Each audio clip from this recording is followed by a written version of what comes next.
what is this all about? I realized last night that I have never actually talked about what I do here. Okay, yeah, I've talked about what I do a lot, but I don't think I've ever really talked about the process of how I do the thing that I think is the most important part of my work. You probably already know that the thing that I live for is that moment when someone experiences my work, when it's handed to them, when they open it in the mail, that it stops them in their tracks, that it engages them in deep ways that changes their perception, their relationship with my client, that helps my client be remembered, that helps you be remembered. I've never really talked about the creative approach to how I do that.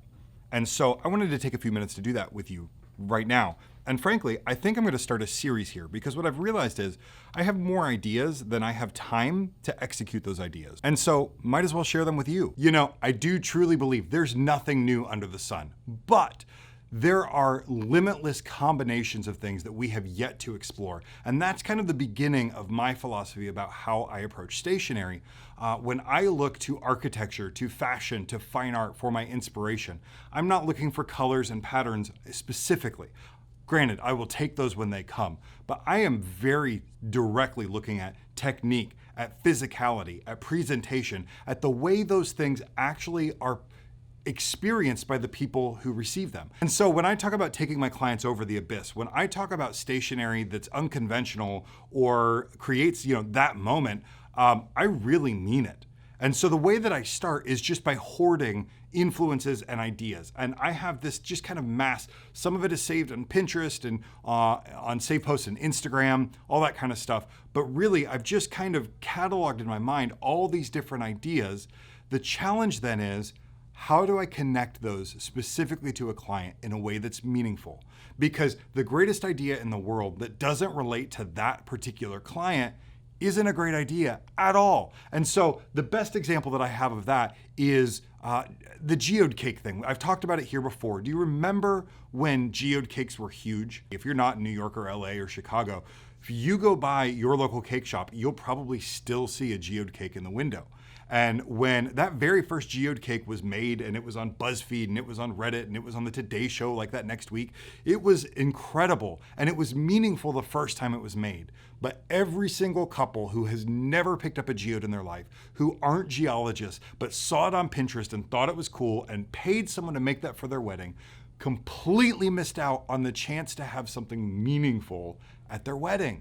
And that is the thing that matters most to me. These amazing ideas have to be meaningful to people. That said, I have more ideas than I have time to execute them all. And so I'm going to share some of those ideas here in a series that I'll intersperse with my regular videos. But these are ideas that I think for the right couple would create the most incredible impact and be the most memorable way to create stationery for a wedding. So check this out. So the very first one that got me excited was an artist I discovered on Pinterest named Tsuyoshi Maekawa. Now, this was the very first piece I saw, and clearly a really organic form. What I loved was when I discovered this piece, because there's something that feels very kind of brutal about the straight line across the side, and then the softness of the other parts. Now, when I first saw this, I thought that I was looking at a really soft fabric, a chiffon, a muslin, something without a lot of structure at all that had been impregnated with some sort of hardening agent, like a plaster or something like that. What I've discovered since is that this is actually sewn burlap.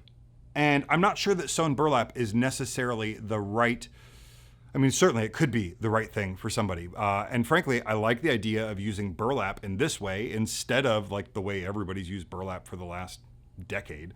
But I was kind of thinking it could be really great as a chiffon or something else like that that has been reinforced with something, and that would kind of serve as a frame for what I've always encouraged my clients to do, to create a gift portion of an invitation.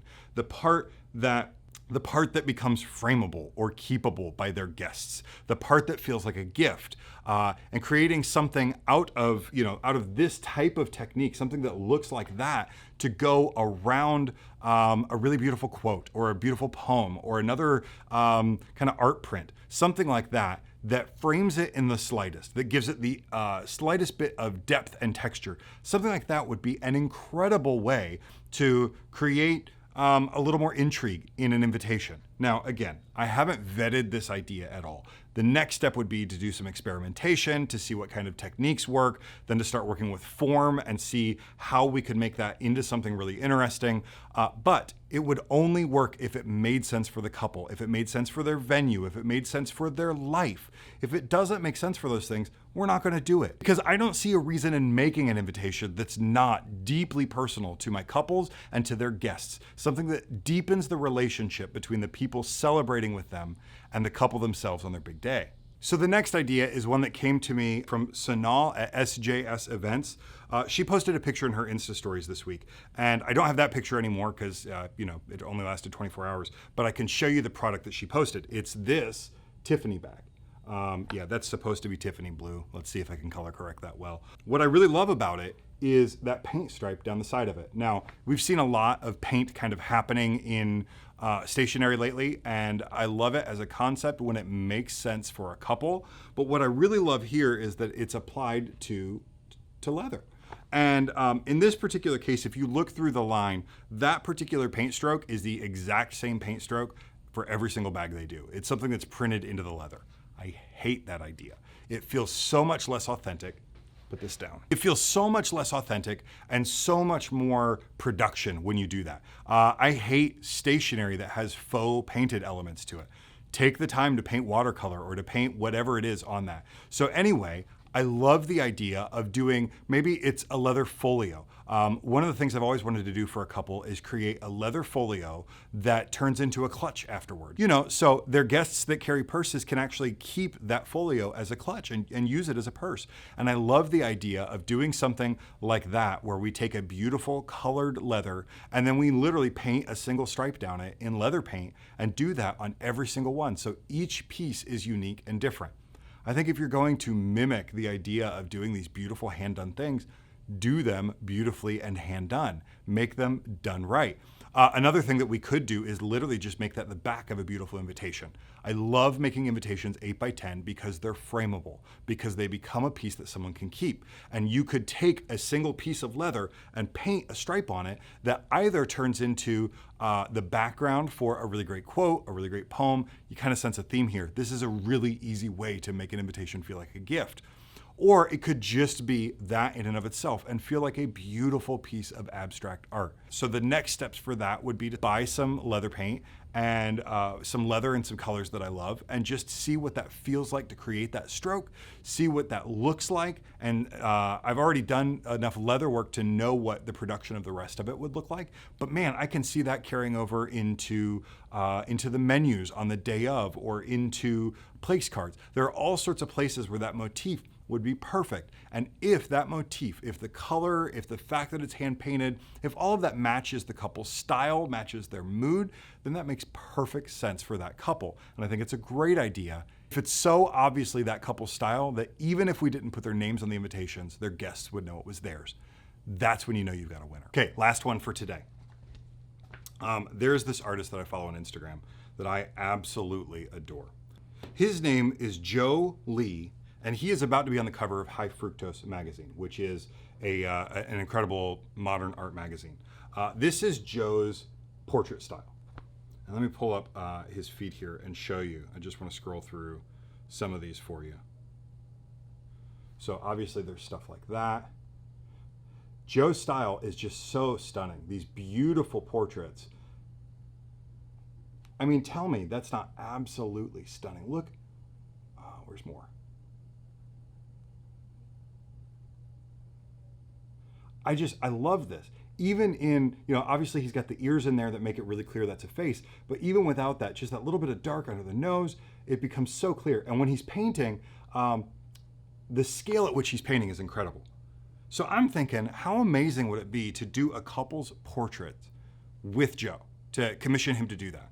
And then, first of all, that becomes an incredible piece of art for their new home together. I mean, that's amazing. But also, his portraits are abstract enough that they would serve as a really great piece of art in someone else's home. And so you could create prints from that are a gift. Now, let me stop you right there. This idea needs a ton of vetting. First of all, does Joe even take commissions? Would he even do a portrait of two people together? Would he allow prints of that for this purpose? I haven't done any of that work yet because I don't have the right client for it yet, and I'm not going to waste his time until I know. But if the answer to all of those questions is yes, and the couple love modern art, they love his style, holy cow, this is perfect. Look at something like that. I don't know about you, but I geek out on art like that. This dude is so ridiculously talented, and I would love to have a couple painted in that style and then use that as a motif for the rest of the wedding. Then doing those very painterly impasto strokes, which, when paint has like depth and thickness to it, doing those for place cards, doing those for menus, doing that for that kind of stuff would be incredible. Of course, I would only do that in collaboration with the artist. That's not something I would ever, cop their style just to do. But for the right couple, I cannot contain myself. What a cool idea that would be, and how ridiculously impactful that would be for the right couple. And so if you know a couple like that who's getting married, who has the budget to do something like that, and let's be real, I can't imagine a project like that costing less than $50,000. I don't even want to begin to know what the top end is, because I don't know what he would charge to do a project like that. I just don't know. And so if I had a couple that was interested in it, that's when I would, place the call, send the DM, do whatever I needed to do to start to find that kind of stuff out. But this is kind of the essence of what I do, is I collect these ideas. It's holding on to these ideas, kind of thinking through the beginnings of a ton of ideas, and then keeping them there, waiting until I can find the right couple to match them to. Thinking about how I can combine a tile pattern with a unique material, or a new way of expressing an architectural element in paper. Holding all of those things together, thinking through them kind of day in and day out. And then when I start working with a client and extracting little bits of who they are and the things that they love and the places that they enjoy, I can then start to find techniques and inspiration that match that make them feel so deeply heard and so deeply connected to, that when they send their invitations out, when they send their stationery out, they hand their business cards out, they can't help but feel like they're giving a piece of themselves to their guests, to their people. That's the whole idea. So anyway, I want to do this as a series because there are more ideas out there than I will ever be able to produce on my own. And so I don't know what to call this series. If you have any ideas, leave a comment below. I'd love to hear it. And in the meantime, if you enjoy this, would you please hit that like button, subscribe, hit the notification bell, and I will see you next time. Thanks.